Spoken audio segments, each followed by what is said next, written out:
ரசூல் ஸல்லல்லாஹு அலைஹி வஸல்லம் அவர்கள் இந்த அரஃபாவுடைய நோன்பை பற்றி அதோட முக்கியத்துவத்தை பற்றி சொல்லும்போது, அரஃபாவுடைய நோன்பு முந்தைய ஒரு ஆண்டுக்கான பாவங்களையும் பிந்தைய ஒரு ஆண்டுக்கான பாவங்களையும் மன்னிக்கக்கூடியதாக இருக்கிறது அப்படின்னு ரசூல் ஸல்லல்லாஹு அலைஹி வஸல்லம் சொல்லுவாங்க. ஒரே ஒரு நோன்பு தான், அது நமக்கு கிட்டத்தட்ட 730 நாட்களுடைய பாவங்கள் அழிக்குது. முந்தைய ஒரு வருடத்துடைய பாவம் பிந்தைய ஒரு வருடத்துடைய பாவத்தை அழிக்குதுன்னா அது சும்மா சாதாரண விஷயம் கிடையாது.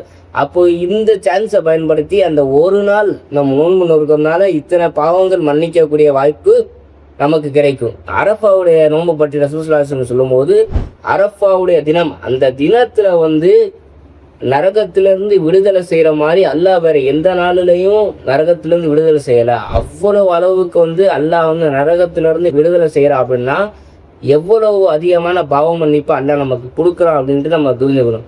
அப்போ அரஃபாவுடைய தினம் என்பது சாதாரண தினம் கிடையாது. அந்த தினத்துல அதிகமாக நம்ம பாவ மன்னிப்பு கேட்கணும். அப்போ பாவ மன்னிப்புக்குரிய நாளாக தான் அது இருக்குன்னு ரசூல் ஸல்லல்லாஹு அலைஹி வஸல்லம் நமக்கு சொல்லி காட்டுறாங்க.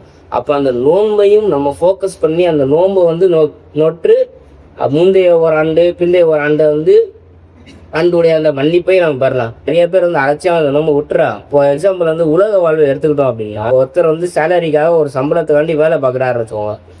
ஞாயிற்றுக்கிழமை நீங்கள் வேலைக்கு வாங்க, உங்களுக்கு 2 மாதத்தோட சேலரி அந்த ஒரு நாளில் மட்டும் நான் தரேன் அப்படின்னு சொன்னால், அந்த சேலரியை வாங்குறதுக்காண்டி அந்த நாளுக்கு நம்ம போவோமா மாட்டோம்? கண்டிப்பாக நம்ம போவோம். ஏன்? 2 மாதம் வேலை பார்க்குற அந்த சேலரி ஒரே ஒரு நாள் கஷ்டப்பட்டதுனால நமக்கு கிடைக்குதுன்னா, அந்த ஒரு பலன் அடைகிறதுக்காண்டி அந்த நாளில் நம்ம ஃபோக்கஸ் பண்ணி நம்ம போவோம். அதே மாதிரி தான் அல்லாஹ் 2 வருட பாவம், எப்படி முந்தைய ஒரு ஆண்டு பிந்தைய ஒரு ஆண்டு 2 வருட பாவத்தை நமக்கு அளிக்கிறான் அப்படின்னா, அந்த நோம்பை நம்ம ஃபோக்கஸ் பண்ணி அந்த நோம்பை நோற்றோம்னா நமக்கு அதிகமான பாவம் மன்னிப்பு அதிகமான பலன்களை அழியக்கூடிய நம்ம மக்களாக நம்ம இருக்கலாம்.